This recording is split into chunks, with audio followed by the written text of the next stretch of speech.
study for people in crises. Now, I'm a historian. I studied history in university, and Okay. I'm a follower of W.E.B. Du Bois. I, I, I, I'm attracted to his philosophy Mm-hmm. rather than that of Booker T. Washington.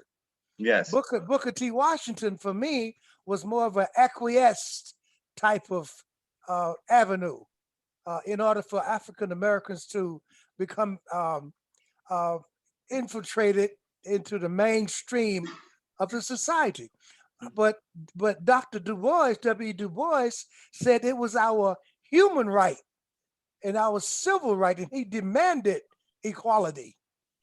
Yes. So I'm more from the school of W.E.B. Du Bois than say Booker T. Washington.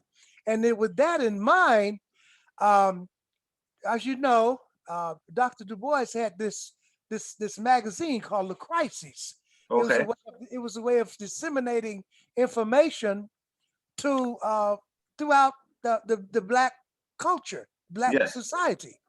And in the crisis of his day that he was talking about, the emergency um, was that of lynching. You probably Okay. know this. You know Yes. this lynching. Mm-hmm. But that was the crisis of his day.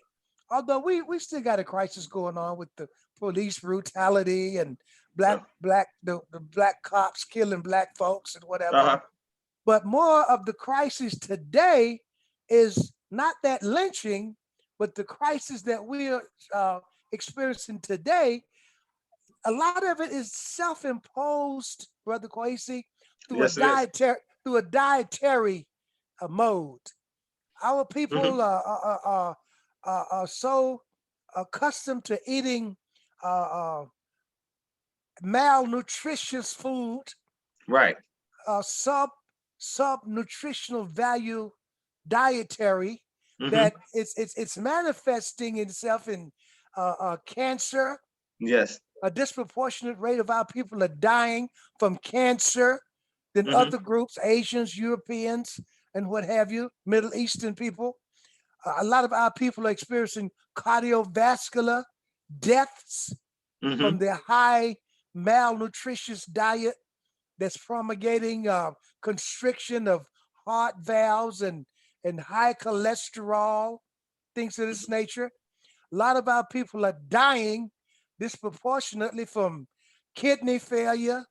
Mm-hmm. Uh, a lot of people that die in disproportionate numbers of other cardiovascular disorders, Okay. diseases.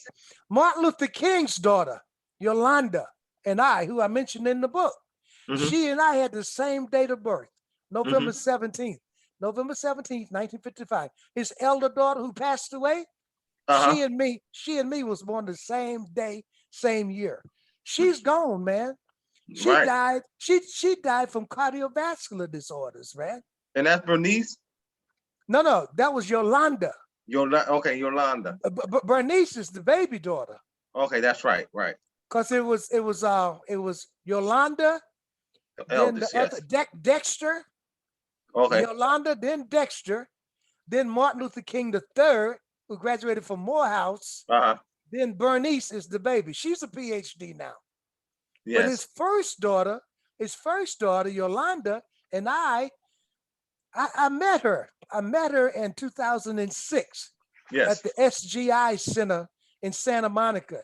We Mm-hmm. were doing the church that I'm a member of, Calvary Baptist Church. We were doing a commemoration for Dr. Martin Luther King, his birthday. Mm-hmm. And at that celebration, we marched from the church. Well, we marched from the SGI Center that's at 7th in Wilshire in Santa Monica. Yes. We marched down to the library, which is on Santa Monica Boulevard. A procession of us, to fictitious to memorialize various marches that Dr. King Yeah. participated in, Uh-huh. organized.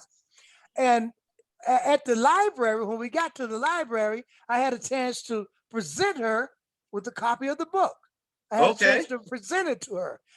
Wow. I say, well, it's a picture of you in the book when you was about 6 months old, in Montgomery, Alabama, when Dr. King and your mother presented you. You know, she was Yes. it was 1955. She was, young, 6 months old. I was too. Although me, I was born in a 2-room shack in rural South Carolina, Brother 2-room Quincy. shack. No running water. No water.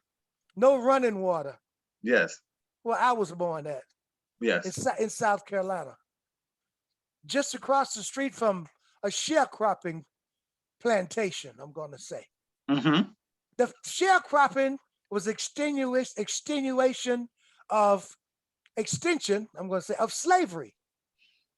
Because the slave masters, after the 13th, 14th, 15th Amendment and slavery had been abandoned, the slave masters, they still needed that labor Workforce. force. They Right. needed that. So they renamed slavery, gave it a different Renamed it. name. They Exactly. renamed it. They renamed it under tenant farming, Sharecropping. sharecropping, the crop lien system. They just renamed it. Right. Right. And So that's they still needed a labor force, right. Mr. Koisi. Uh-huh. The slave master in the South, because the whole economy in the South was based on slave labor.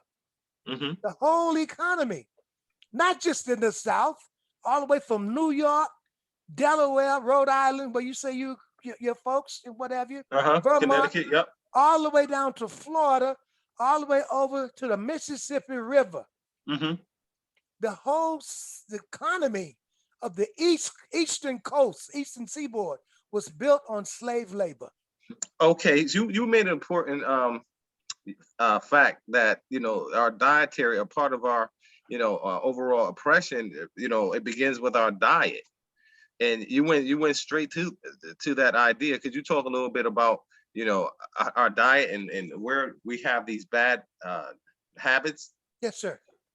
But it's still socioeconomic. It's still a social disparity, socioeconomic disparity. Okay, wherein if you don't have the adequate means, the adequate money to go into that market, right, and buy high nutritional foods, you got to go there and get what your buck can afford.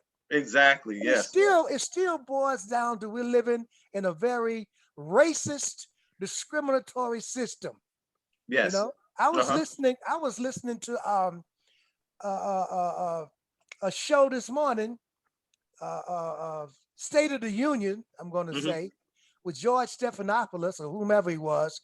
One of the people on this show was saying that black folks are still experiencing extreme racism, extreme socioeconomic disparities. So yes.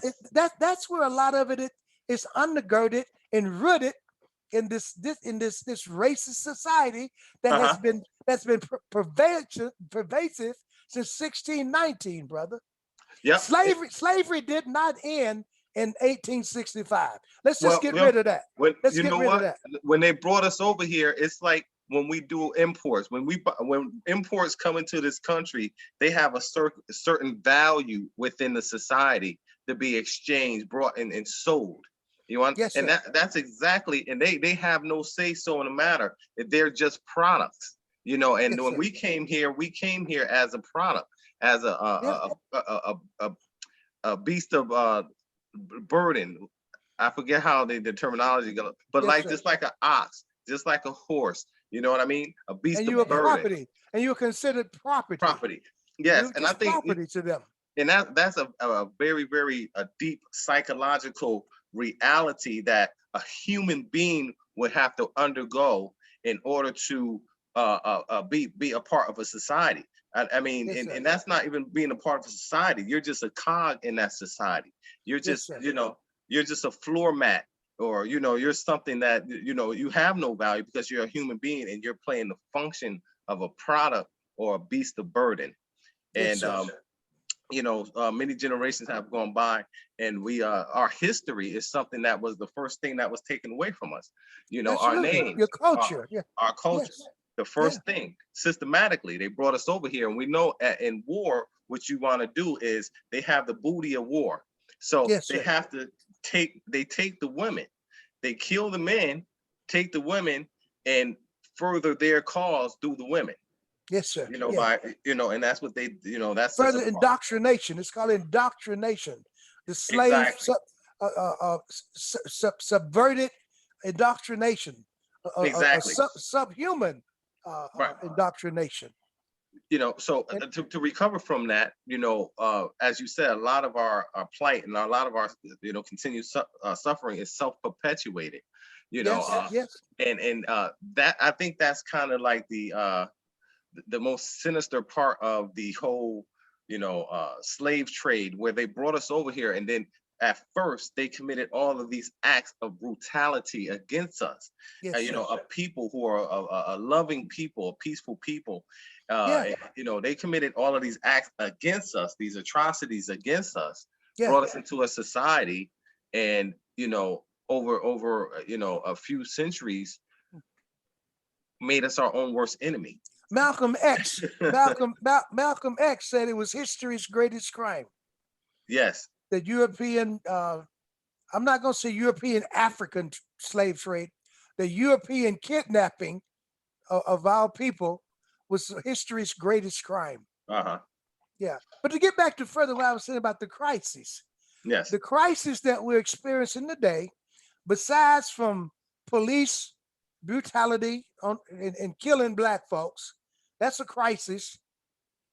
Secondarily, the self-imposed crisis is our inability to rise above all the stigmatization that's been imposed on us and the implantation in our minds of dietary supplements that we need.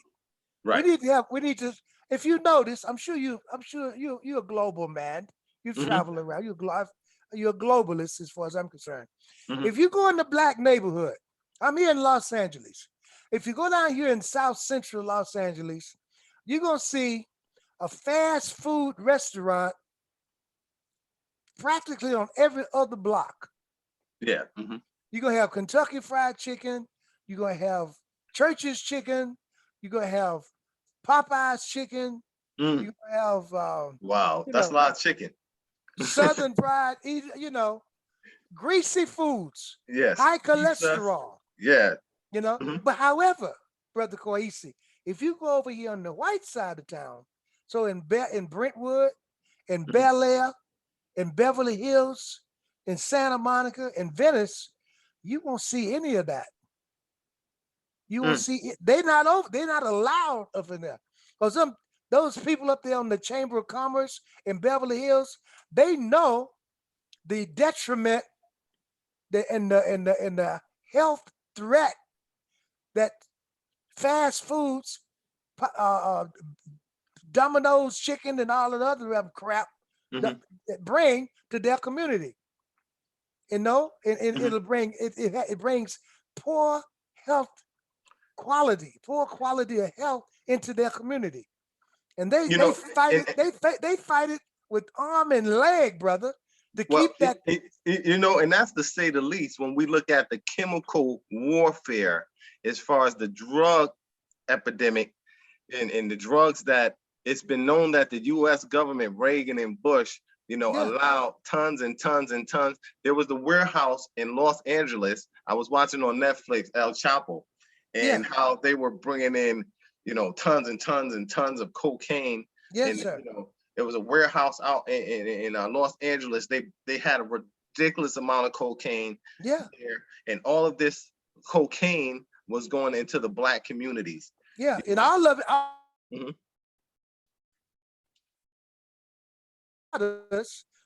Who's my I'm in her district over here Mhm. in Westchester. Okay. I'm here near LA Airport, so Okay. it's a kind of upscale community. They call it Westchester. Mhm. Okay, Ladera is next door, and very exclusive black neighborhood. Uh-huh. Ladera, the homes, the median income in Ladera, black families is in excess of maybe $250,000. Okay. So that's pretty good. That's pretty Yes. good here. You know, we're not over in Baldwin Hills. Baldwin Hills is not necessarily like Beverly Hills, but it's an upscale black neighborhood. Yes. Baldwin Hills. Mm-hmm. Then you have Ladera. Then you have Westchester.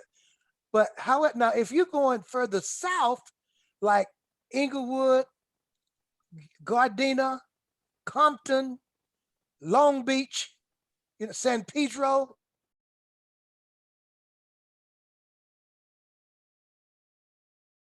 you may be familiar with that term, the name, South Okay. Central. That's what you were speaking of, that the cocaine was dumped in. Right. Right. They Right. dumped it in there during the Oliver North era. Oliver Right. North, Right. they were trading guns Mm-hmm. to the Sandinistas, Uh-huh. okay, to fight against another group down in Guatemala and Mm-hmm. El Salvador, and they were trading the guns for the drugs.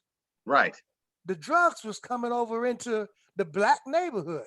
And it was a Yes. warfare. It was a war going on over there. And Maxine Waters brought uh, federal charges against the CIA, the Central Intelligence Agency, because she said they knew that they were poisoning her neighborhood, or poisoning her district with those drugs. So she brought a federal suit against the U.S. government, the Right. CIA. Right. And we know that would go nowhere. That was I back think. in the 90s. That was back in the 90s. Right. Right. Yes, So sir. on many levels, spiritually, the education system, Yes, you sir. know, status quo, just what we've been taught, just in terms of, our family values, they attack the very nature of that. And Yes, sir. the reality of it is that we saw a population decline. We lost generations through the war on drugs, through black on black gun violence, through DMX. He just passed Yeah. away. I And heard about him. now this is in every family. Yes, sir. We're starting to see, gender manipulation, Yes, boys sir. and girls not like they used to be, and we see that, Yeah. Well, and this. I think the church has a lot of to do with that. A Right. decline, a Right. decline in the values that's being taught in the church. You Uh-huh. know, see, when I'm 65 years old, Brother Uh-huh. Queasy. Back in the day, our folks was taking us to church. Hmm. You know, and in the scripture, it kind of lays out the law, statutes, and commandments that Moses got from God on Sinai, and we studied the law in the Sunday school. You know, whereas in the Leviticus, I don't know your sexual orientation and what have you. That's your own business. But Hmm. me, I believe in procreation. Hmm. That's who I am. Right.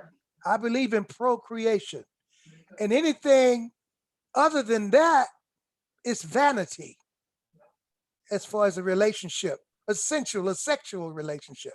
That's where Yes. I'm coming from. Yes. Moses, Moses laid it out perfectly clear. You know, if a man lay down with another man as he lay down with the woman, both of them have committed an abomination.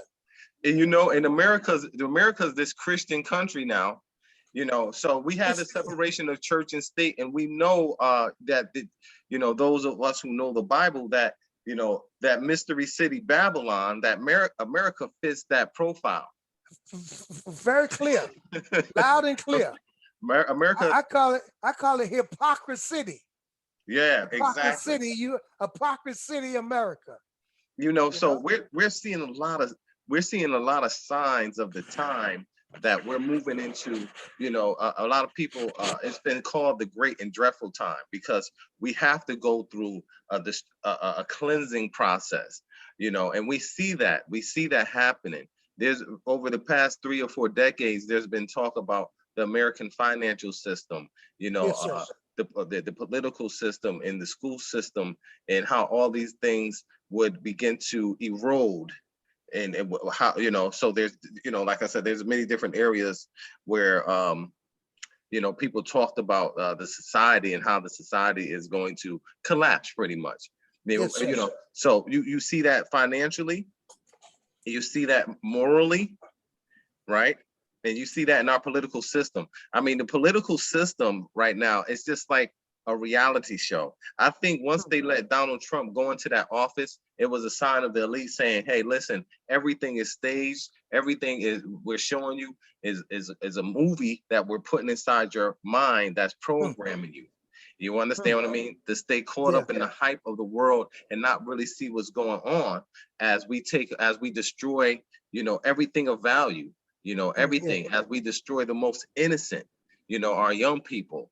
Yes. I was, the society is what it is, and if they have shows on Netflix showing three men with a child, Oh man, it's sad. three men in the It's you in know, Abraham, in pornography, that kind of deal. like like a polygamous relationship, like Abraham, Sarah, and Yeah. Hagar, right? Oh But wow. it's three men. So they took, and it's three men, We are in the last days. and and and, It's and sad. It's sad, man. It's and they're sad. promoting that, that child, and they say, hey, but we know that this world was to go into a period of darkness for a long time, and I think it's prevalent now. I think a lot at one time back in the 40s and the 50s and the 60s, and early America, when America was just getting founded, it had this image of high morality, and high standards and justice. You know what I mean? And it was an opportunity for a long time. And however, I think we've seen oversaturation.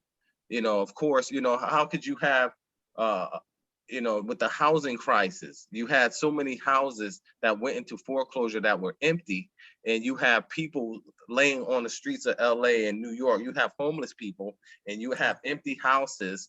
That there's a disconnect with the world there. But we know it's about the elite and the financial, the global monetary cartel, and Yes, everything sir. is about a system of oppression, financial, economic oppression, health, spiritual oppression, and all Yeah. of these strategies of war, because they're all war strategies, or acts of war.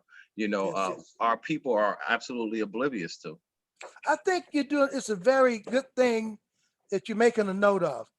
Right. As you were speaking, I was thinking of W.E.B. Du Bois when he wrote back in 1903 in The Souls of Black Folks. He said, Black people, African American people, the Negro is presented with some very difficult obstacles. How to be a Negro and be an American at the same time. Damn. We're faced with the same thing today, Brother Kwesi. And Yes. you made a perfect illustration. Yes. How are we to become how are we to say that well we're an American and condone all of this vile wickedness and perversion that still goes on here. It Right. makes me want to become an expatriate too. It Right. makes me want to become an expatriate just to get away from it. But I right now, I just maintain that I don't go along with a lot of the shifting, perverted, anti-Christian values that's being perpetrated in the society. It's all about that money here, brother. You You you know know, this you know, society, it's about that money. we have to take it back to the Bible, and these stories of the Bible, like the story of Moses in Egypt. The children of Egypt were never to integrate into the society. They were to leave out of Egypt while Egypt gets its punishment. Yes, So we shouldn't expect any less. America is that's right. not going to change her ways as she begins to go It's a through sinful her. place, man. It's a This very is a simple very place. sinful place. It was built I've on I've, blood. I've I've been listening. I've been following the teachings of the Hebrew Israelites. I don't know Yeah, if you're familiar with them. I am. Yeah, I've been following the teachings, Hmm. and they they go through it step by step, you know, as far as the sins and that's been perpetrated against black people in the society, you know, and Yes. you know, I think it's they they they they quote a scripture. I don't know if it's the Hosea Hmm. or one of them. It said, and another voice said, "Come out of her, my people. Come out of her, so you won't be held accountable for her sins." Right. So if we still perpetrating and masquerading around here like, you know, all of this good, because you got a quasi black woman in the White House is second in charge. You know, if we keep masquerading ourselves around here like we all in now, and all the sins that been perpetrated against us have been cleansed, because Mhm. because of that, we're delusional. You're speaking of Revelation 18:4. It says, and I heard another voice from heaven saying, come Come out out of of her, her, my my people. people, and So be not we'll be held partakers of her accountable sin. of her sins. And that That's ye receive Revelation. not her plagues. Right. That's Come right. out of her, my That's, people. that's what you were speaking about Egypt. Yes. About the Israelites not getting involved and mixing and Now, going see, on with the oppressor. Go ahead. well, you know, when we're speaking of society in the world, we have to look within God's creation, right? And see what systems that he have established for us to live by within nature. And we talked about procreation, and it just doesn't add up if you have two males, they can't procreate, You you know what I know. mean? And and it's not something that began with us. It's in the Bible. It's nothing wrong Yeah. with it. I have people that are gay and lesbian in my family. I have gay and lesbian friends. It's fine.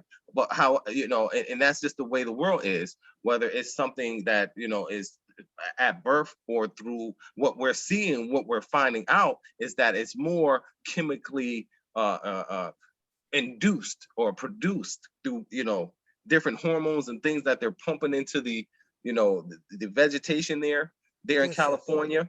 Yes, They sir. did some research of the runoff from where they have these huge farms, and they were looking at the frogs there and saw that their anatomy begin to change. Hmm. You know what I mean? Well, Yes. let From me the say runoff this.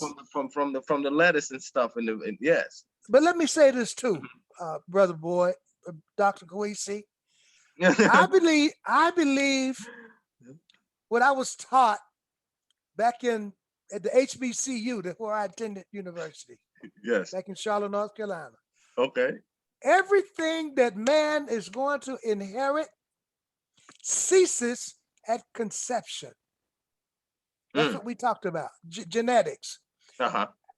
i.e., at conception, you inherit when the sperm fertilizes the egg in the ovary in your father fertilizes your mother. Mm-hmm. Everything that you're going to inherit ceases right there. Mm. Your hair color, your eye color, your skin color, perhaps how tall you are, you know. Mm.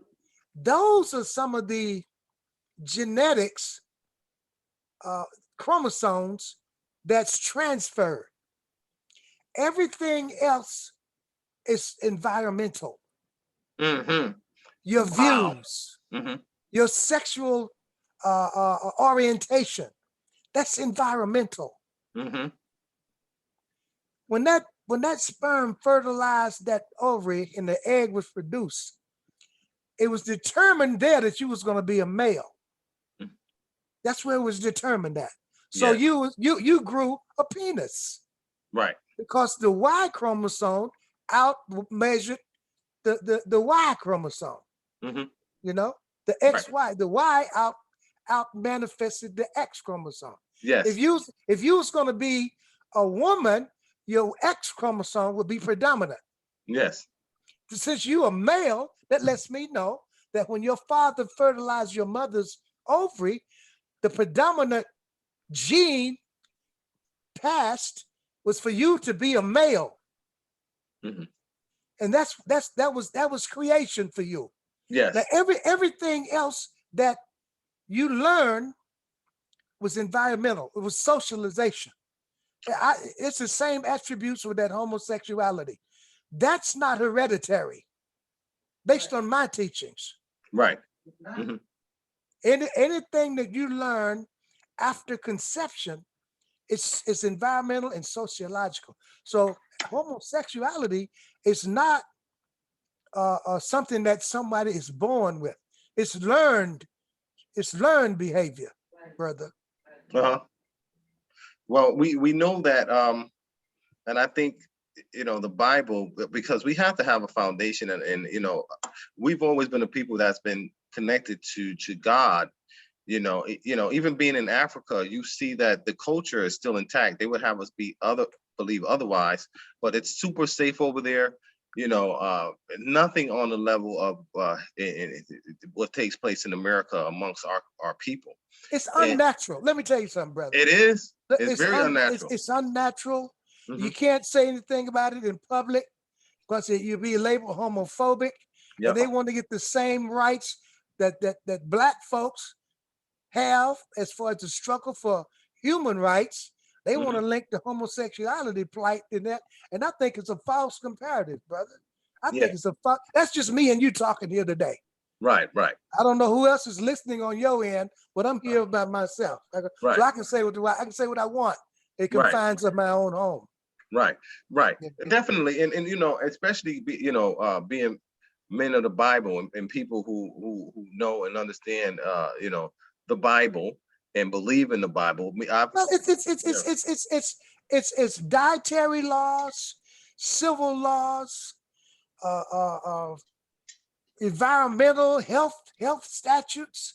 Uh-huh. It's not only it's not only religious.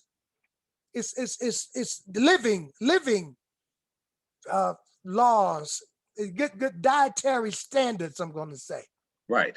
in that Bible that's Right. been around for centuries Yeah. and dynasties going all the way back to Moses. Uh-huh. You know, Yes. and it's good. It promotes a good civilized structure. I'm going to say. I'm not Definitely. coming at it from a religious. I'm not coming at you with a religious mode. you Yes. know. But I do Right. believe in spirituality. I do Right. believe in spirituality.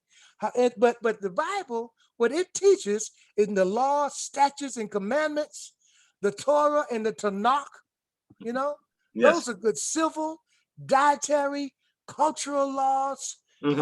As far as family Hmm. orientation, we need that. Yes. We need that. Yes. Um, so America has its challenges. There's a lot of things. There's been always a lot of talk about us as a people, a nation of people, what we need to do and what need to happen.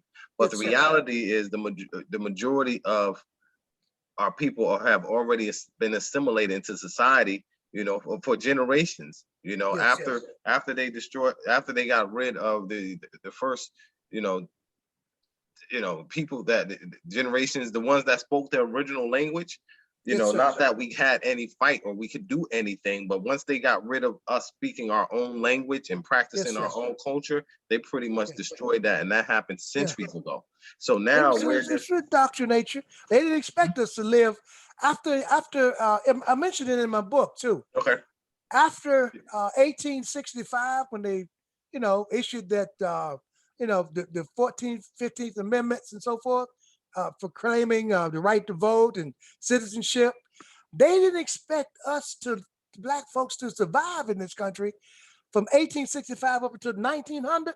It was projected by then that we'd be extinct Oh yeah. because they had enacted so many laws, black codes they called it, you know, Well. and they didn't we didn't have any national banks that was set up to help the freedmen. Any kind of provisions that was established under the Freedmen's Bureau what was, you know, nullified, if you will. So they was expecting us not to even to be in existence in this country, man. They Right. expected us to be done died out. But when our people bent down and picked that cotton and continued to eat those hog guts and Hmm. hog foots and hog noses just to survive, you know, that's it shocked them. any other race would have become extinct here, Yes, but we yes. still here.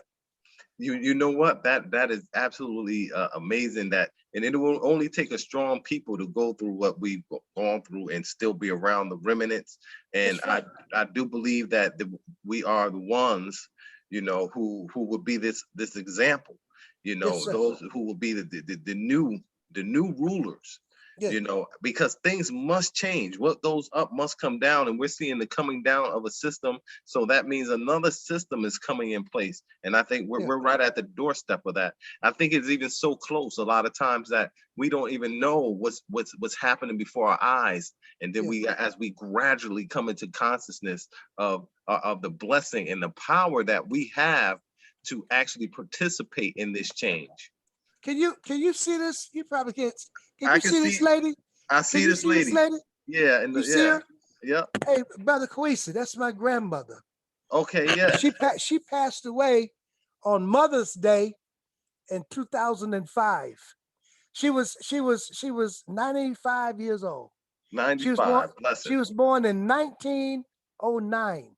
The year 1909. the year that Dr. W.B. Du Bois founded and started the NAACP.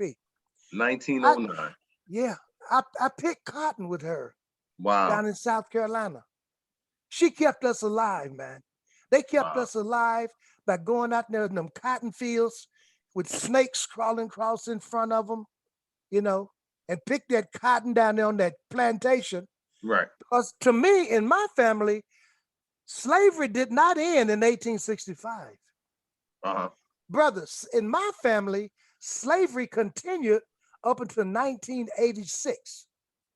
Really? That, 1986. that's when my last uncle, her brother, died off down there on that sharecropping farm, that sharecropping plantation.